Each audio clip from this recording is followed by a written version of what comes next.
You're listening to the Cyberwire Network, powered by N2K.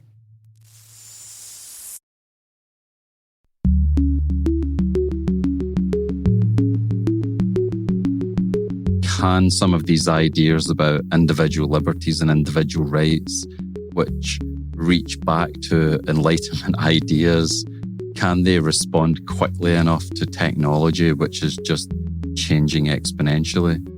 Hello, everyone, and welcome to Caveat, the CyberWire's privacy, surveillance, law, and policy podcast. I'm Dave Bittner, and joining me is my co-host Ben Yellen from the University of Maryland Center for Health and Homeland Security. Hello, Ben. Hello, Dave. On this week's show, Ben has the story of an appeals court decision protecting big tech companies from responsibility for acts of terrorism.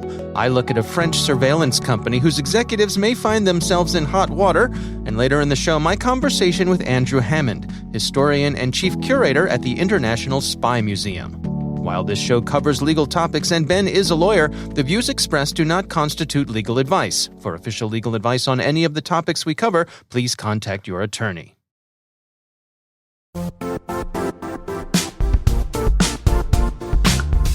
Now, a word from our sponsor, the Johns Hopkins University Information Security Institute, currently seeking qualified applicants for its innovative Master of Science in Security Informatics degree program.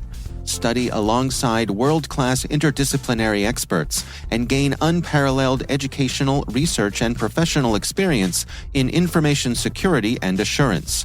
Interested U.S. citizens should consider the National Science Foundation's CyberCore Scholarship for Service program, which covers tuition and a $6,000 annual professional development allowance, as well as providing a $37,000 additional annual stipend.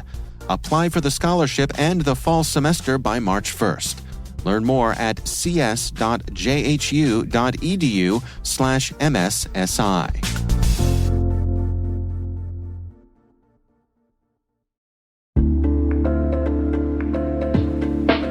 And now, a word from our sponsor, SpyCloud, the cybercrime analytics leader. SpyCloud disrupts cybercrime by telling you what criminals know about your business and your customers, so you can take action to prevent ransomware, session hijacking, account takeover, and online fraud.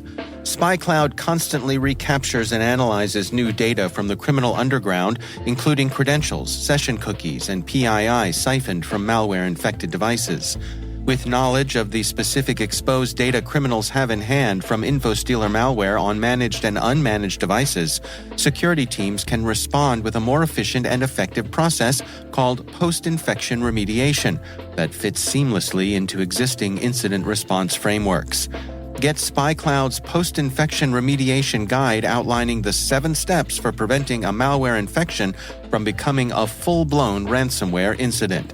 Visit spycloud.com/cyberwire. That's spycloud.com/cyberwire. And we thank SpyCloud for sponsoring our show.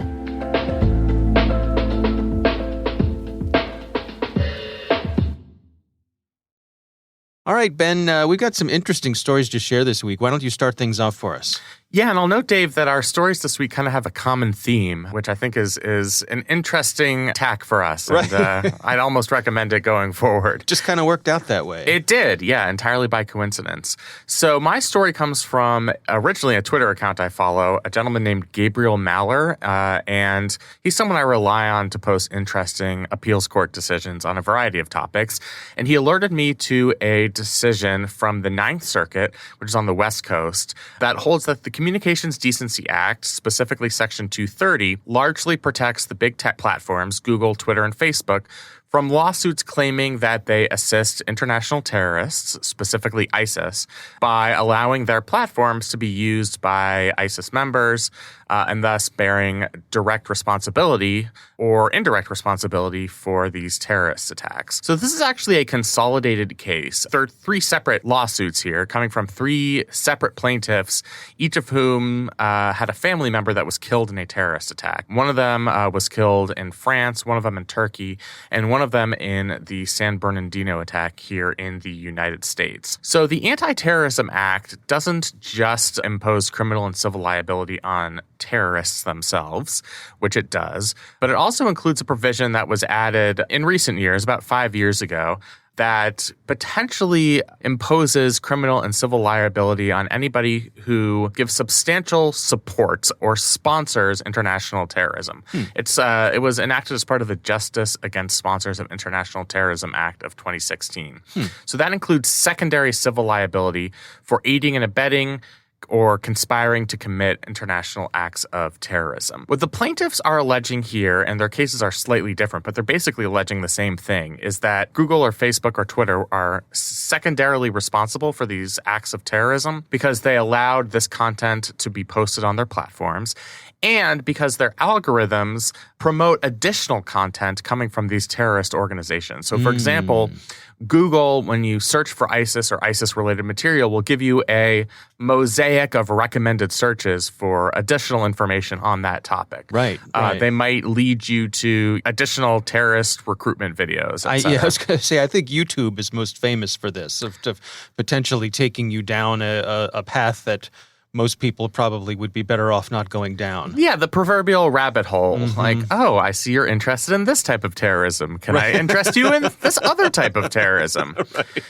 So these three plaintiffs brought a case basically trying to hold these companies liable.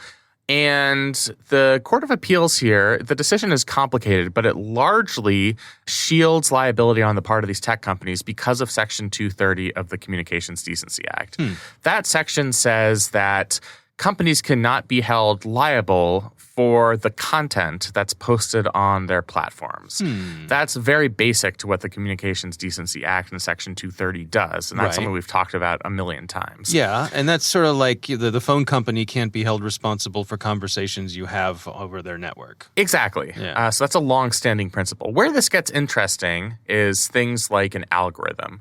So what these plaintiffs are alleging is it's not the content that's posted on these websites. It's actually the creation of the tech companies themselves, the algorithms, the mosaics that are created by the use of search engines or searching tools, that's actually content created by the tech companies themselves, and they should be held secondarily liable for that content. Can you just quickly unpack what secondarily liable means with that secondarily term? What does that mean? So it means that you can be held liable as a cause of terrorism even if you did not commit the acts of terrorism yourself. I see. So of course the terrorists themselves are liable, but there can be other entities that also assume liability for the same incident, even though, as far as I know, Google employees themselves aren't the ones actually committing the acts of terrorism. Okay, sure. Makes sense. Section 230 of the Communications Decency Act can either be interpreted in a limited sense to only applying to the content that somebody else posts on a platform, or it can have this broad interpretation where it also shields liability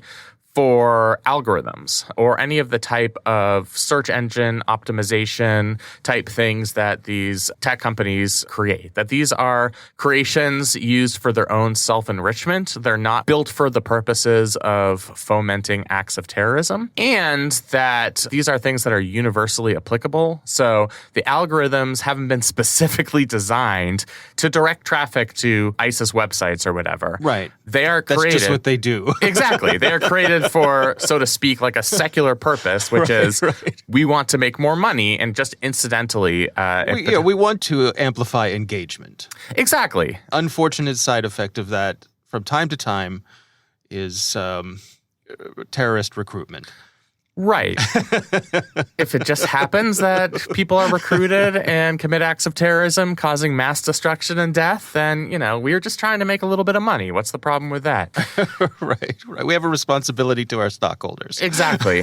So the majority on this panel of the Ninth Circuit basically held that Section 230, even when it comes to algorithms, largely shields these companies from liability. There's a really interesting concurrence from one of the judges saying basically, under the precedents of this circuit and from the extent that there are precedents from the Supreme Court, this decision is decided correctly. That liability does exist. We are bound as an appeals court by that precedence. But we need to reconsider our Section 230 jurisprudence going forward because companies probably should be held responsible. It probably is a wise policy for companies to bear some civil liability, at least, for these types of algorithms where they end up illuminating and directing traffic to these destructive websites that can cause acts of violence or death. This is something you'll see in a lot of decisions where a concurrence will say, we're bound by precedent, but this is what I would like to see happen in the future. So it's both a call, I think, to members of Congress who could clarify the Communications Decency Act to not have this broad liability shield when we're talking about algorithms, but it's also potentially a call to either the full Court of Appeals for the Ninth Circuit, other federal courts of appeals, and the U.S. Supreme Court saying, I want to introduce this alternative theory of Section 230 where it's the shield is limited to somebody else posting content on that platform. The shield should not apply as broadly when we are talking about an algorithm that's created by the companies themselves that is directing this traffic. And I'm suspecting that perhaps this concurrence in the long run might lead to some sort of policy change, whether that happens through the courts or whether that happens through Congress. But it's a fascinating decision, goes through the history of liability under this anti-terrorism statute for the amendment under this 2016 Justice Against Sponsors of International Terrorism Act.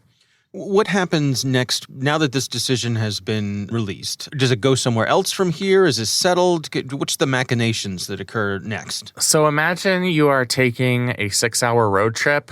We are at the part of the road trip where you have closed your garage door and driven up the street. So that's my way of saying we are very early in the process because this appeals court decision was about motions to dismiss by the companies themselves. And they actually denied some of the motions on various issues that we did not discuss. Okay. So some of these motions to dismiss are now going to go back to the district court level. These are consolidated cases, so the outcomes at the district court level could be disparate. It could come back up to the Court of Appeals for the Ninth Circuit. They would rely on this precedent from the decision here, but it could take a while for the case to come back up to the Ninth Circuit. Once any case makes it back to the Ninth Circuit, you could have another decision. That decision could be reviewed en banc by the entire Ninth Circuit panel. So you know how frustrating it is to wait so long for any resolution to these issues. Right. The slow pace is both a feature and a bug, right? Yes, it sure is. It is. I think saying it moves at a snail's pace is a little too generous. Right. And you're unfairly besmirching snails. Yeah. Snails are much faster than our judicial system in some circumstances. Right. I do think the reasoning here is going to be applicable going forward, obviously in the Ninth Circuit. But now this can be a defining case in other circuits where they really took a look at this issue in a bunch of different contexts because we're talking about a bunch of different instances of terrorism. So I think this will have some precedential value. But as of getting some sort of final resolution, either on these 3 particular cases or a final resolution on the issue as a whole, we're going to have to sit and wait. Yeah, interesting, I guess, signaling here, right? Of interesting messaging coming out of this decision. It's fascinating messaging. Yeah. And I think it's a decision that's going to be cited going forward because I think it does help sort of define the scope, as this court sees it, of Section 230 in anti-terrorism cases. All right. Well, we'll have a link to the tweet that kicked off your investigation there. It actually hasn't been, as you and I record this, there hasn't been a whole lot of coverage of this decision yet. So you've really been digging into the case itself. Yeah, I've had to do some reading. It's hard to believe. It's an 167. It's like you're back in law school. I know, 167-page case. So it's relatively dense, but for those of you who enjoy legalese, it's a really fascinating decision to read. Yeah. All right. Well, we'll have a link to that where you can track it down there. My story this week comes from the MIT Technology Review. This is an article written by Patrick Howell O'Neill. And it's titled French Spyware Bosses Indicted for Their Role in the Torture of Dissidents. And this is kind of fascinating. And as you mentioned at the outset of our show, kind of along the same lines of what you were talking about here. This is about a company in France. Originally, the company was named Amisys. They later changed their name to Nexa Technology. Always good to rebrand after you've sold some of your spyware to It happens all the time. State sponsors of terrorism. Yeah. It happens all the time. So what's happened here is that the Paris Judicial Court has indicted some of the leaders of this company, claiming that they sold their technology to Libya and Egypt over the past decade or so, and that led to crushing of opposition, torture of dissidents, and other human rights abuses. This, I think, is fascinating. You know, I do a weekly segment over on the Grumpy Old Geeks podcast, and there's sort of a dark running gag over there that no one ever gets punished for anything in tech. You know, like, it doesn't matter what you can destroy democracy and no one goes to jail, right? No one goes to jail. Right. And in this case, there may be some consequences for some folks here from the powers that be over in France. So what's your take on this, Ben? That's a really interesting story. I'll first say that I'm limited by the fact that I'm unfortunately not an expert in the human rights statutes at issue here coming from the French government. Right. So I am speaking rather generally and not from an area of specific expertise here. Mm-hmm. But these are really serious allegations. So one of the allegations stems from the sale of the spyware to Muammar Gaddafi, back in 2011, which was during one of the early days of the Arab Spring. And the allegation is that the use of the software led directly to spying on dissidents and eventually led to their torture. And they were able to testify. The people who were tortured were able to testify in a case in 2014 that helped connect the dots from the spyware to the torture itself. And the same with a separate sale of the spyware to Egypt under Sisi in 2014. I think it's really interesting, just like our previous story, that there's perhaps some limitation instigated by the judicial system, in this case in France, on the principle that you can do whatever you want to make a buck, if that makes sense. Mm-hmm. In the case we just discussed, it's, can we maximize our algorithm? Can we design an algorithm in a way that makes us, the executives of these tech companies, as rich as possible, no matter what the consequences are for society at large? Right. And here it's, can we, under relevant French law, sell this spyware to these countries and these leaders who are pretty clearly cruel to political dissidents without facing any consequences? And I think what this indictment signals is there is a limit to how much you can do as a tech company or as a tech platform to make a buck if your actions are going to lead to some type of societal harm. So I mean, I think that's a really interesting lesson. Whether it continues in this case, I think is under question, because it's just an indictment. It's in the preliminary stages of consideration in these French courts. One of the things they point out in this article is that at the time these deals were made, there were no specific prohibitions in the law in France against these sorts of sales. And the French government did not approve or disapprove of the sale, and in doing nothing, that allowed the sale to move forward. What I'm thinking of is that, you know, like here in the United States, we have rules against doing business with certain nations, and there are things that you cannot export, or you must get permission before you share certain technologies.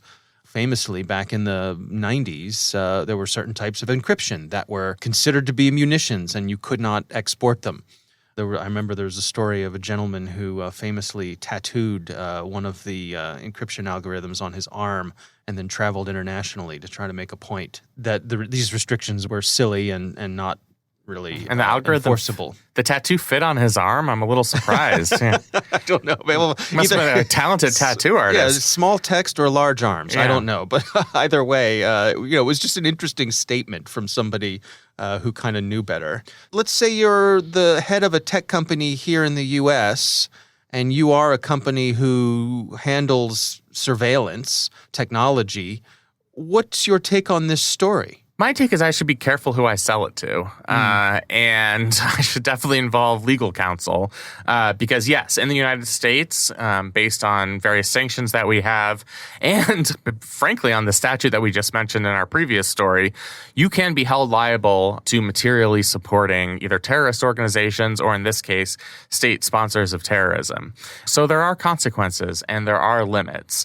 In terms of what happens in this case, because it's an indictment, the judges have to decide whether the case can proceed to criminal court or whether it would be dismissed based on a lack of evidence. And what one of the experts here said is These cases are notoriously difficult to prosecute for a number of reasons. Sometimes the evidence itself is a little unclear. Sometimes, like as in France, the sufficient regulations or requirements are confusing enough that a court might decide that there isn't enough meat in the bones of these statutes to prosecute a case.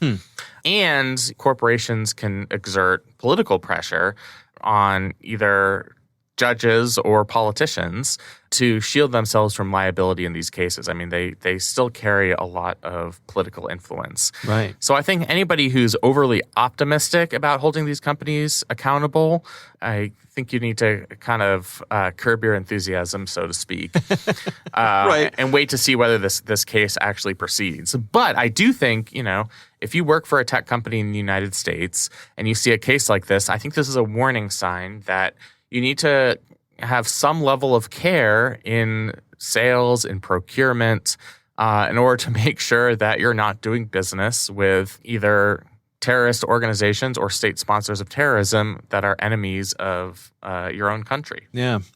All right. Well, we will have a link to that story from the MIT Technology Review in our show notes. Of course, we would love to hear from you. If you have a question for us or a story you think we should cover, you can send us an email. It's caveat@thecyberwire.com.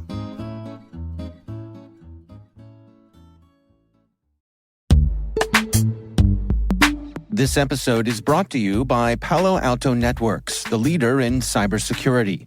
As AI-driven attacks increase, organizations can't afford to have network security that's stuck in the past. Discover how Palo Alto Networks can help you predict what's coming and proactively secure against it with a zero-trust, AI-powered network security platform built to secure whatever, whenever, wherever.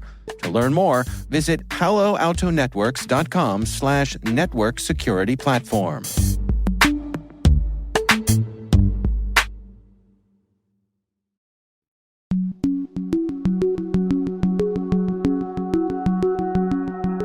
Ben, I recently had the pleasure of speaking with Andrew Hammond. He is the historian and chief curator at the International Spy Museum.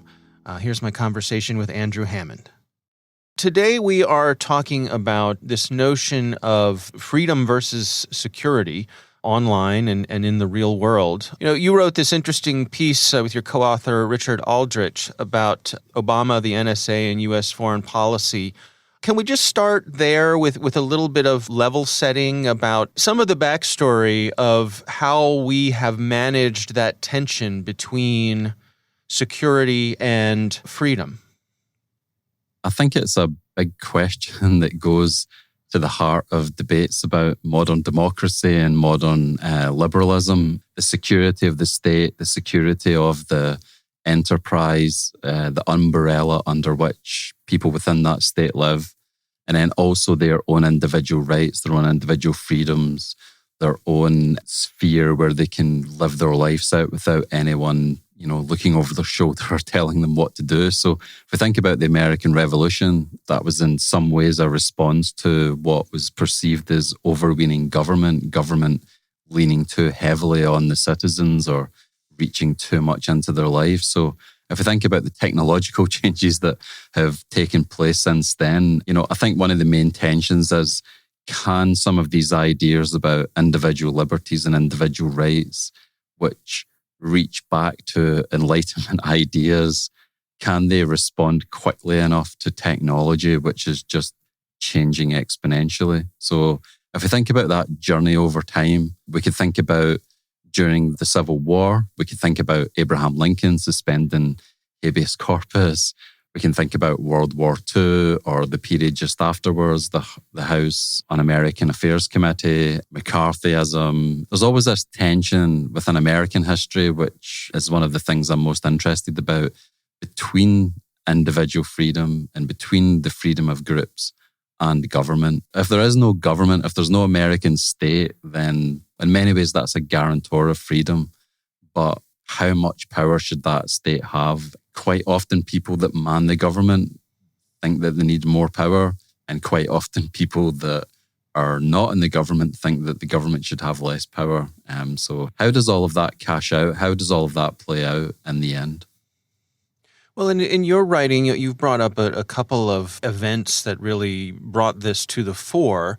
As we were, I guess, hot and heavy into the digital age, and some of these information gathering organizations like the NSA, the CIA, they were capable of gathering massive amounts of information in a way that perhaps hadn't been available to them before. And we had this combination of things. We had, of course, the Snowden revelations, but then we also had the revelations that the United States was taking particular interest in, for example, Angela Merkel's telephone. So we had this notion that, friends don't spy on friends, as they said. I mean, these two revelations led to a lot of conversation in this area. Can you kind of unpack the conversations that took place when these came to the fore? Yeah, I think some of the conversations that took place with say with the Snowden leak, I mean, I think one of the main things there, just looking at it, is that if you think about Edward Snowden, think about the types of positions that he had. He wasn't like a super high level person, but he sat astride a place where a lot of information flowed through. So I think that that's quite interesting. Or if you think about Bradley Manning, we're not talking Major General Bradley Manning or Colonel Bradley Manning. We're talking about someone pretty far down the military hierarchy. So I think that just given the volume of information that people that are trying to, intelligence agencies, militaries that are trying to make sense of all of this information, there's huge flows of it coming in.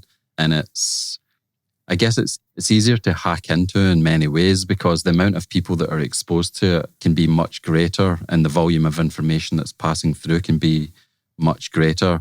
I think some of the other debates about Snowden was that, sure, states have spied on their citizens historically, but now, just think about an iPhone. You're carrying around one of the greatest intelligence gathering devices ever devised in human history. Just think about the apps that you have if you've got an iPhone, your banking, your location, the food you're buying. You go to Whole Foods and you scan because you're a Prime member.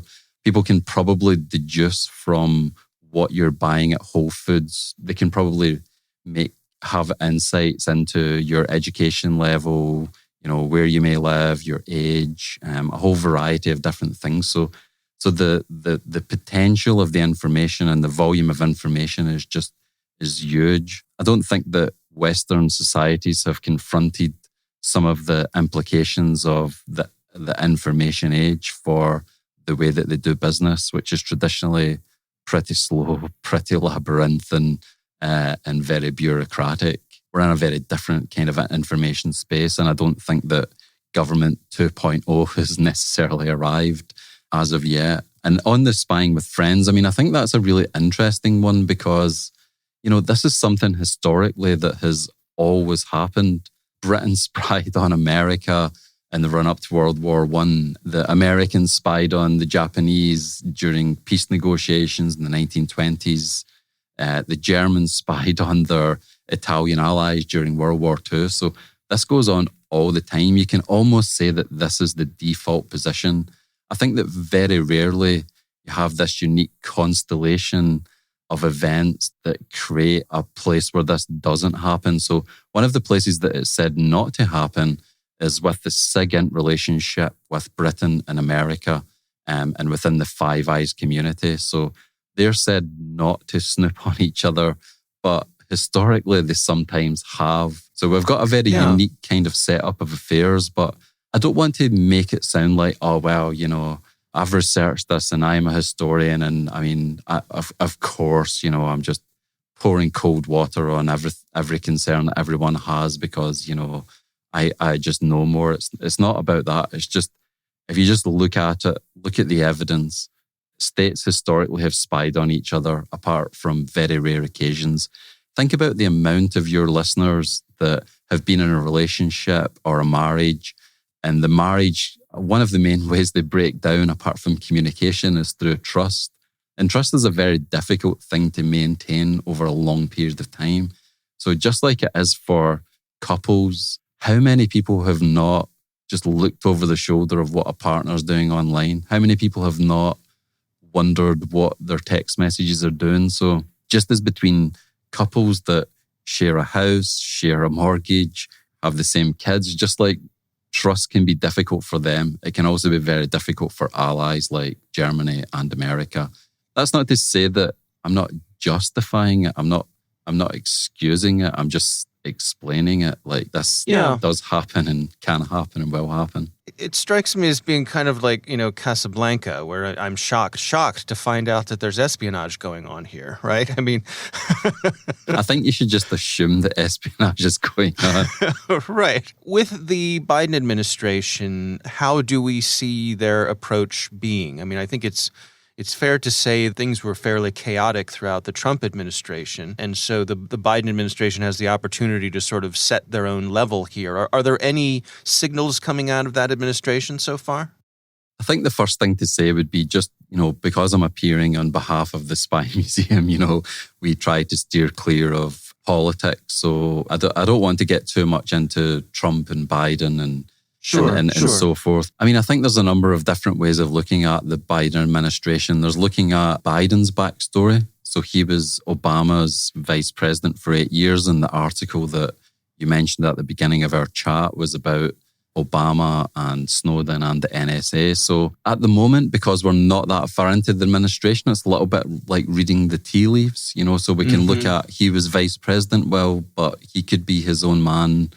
He could be very different as president. We could look at some of the things that Biden, some of his positions in the past, some of the things that he's espoused. We can look at the types of people that he's put into positions of authority in the various intelligence agencies. We can also look at the legacies that he's inherited at those various agencies, their processes and so forth. I think at the minute there's a few shoots coming through the earth. There's a few seeds that I see growing, but I wouldn't want to say too much more until I see more of the leaves coming through. Yeah, that's fair enough. I mean, is this a fundamental tension upon which our democracy is built? Is it, not so much a bug as a feature of the system? To have this notion of freedom and security in tension, is that necessarily a bad thing? I don't think it is a bad thing because, let's take the term freedom. Like in American history, it has meant different things to different people at different points in time, or even just more generally. So in the Civil War, James McPherson's great book, Battle Cry of Freedom, in that book, basically the Confederates and the Union armies, soldiers were fighting each other, killing each other, but they both said they were doing so on behalf of the same term. So we've clearly got an example where different ideas of freedom are at play. And this has been a constant feature of American history. Like, let me give you this really interesting experiment that I done when I was doing some of my research. There's an archive at Brown University of extremist propaganda and literature. And I went there and I looked through some of the super right-wing archives, some of the material. And then I went and looked at the opposite extreme. I looked at a lot of the stuff on the far left. What one term do you think both of those groups used continually in their newspapers, in their magazines? Which one term? Freedom. I'm right. I said I'm going to go out on a limb here and guess it was freedom. So almost by definition, freedom is just part of the furniture. It's part of the vocabulary of the American experience, but it can get cashed out in very different ways. So it is always something that's a feature of the system. It's not a final destination. It's more a journey that America is on about what the nature of freedom is. And it can definitely mean different things to different people, different points in time. And security is one of the main complicating factors there, right? Because some people think that the nation is more secure when the state has more power. And, I'm not taking a position in the debate, but some people think that government should just do the least possible amount of things. Yeah, so I think that those two debates sometimes are a little bit divorced from the realities of the international system. I think that for example, some kind of super minimalistic state that doesn't have a military, that doesn't have intelligence agencies. It's not very practical for the type of world that we're living in at the moment. But on the other hand, we don't want, if anybody's ever read any of the dystopian novels, 1984, all of them, Fahrenheit 571, we certainly don't want that kind of state power either.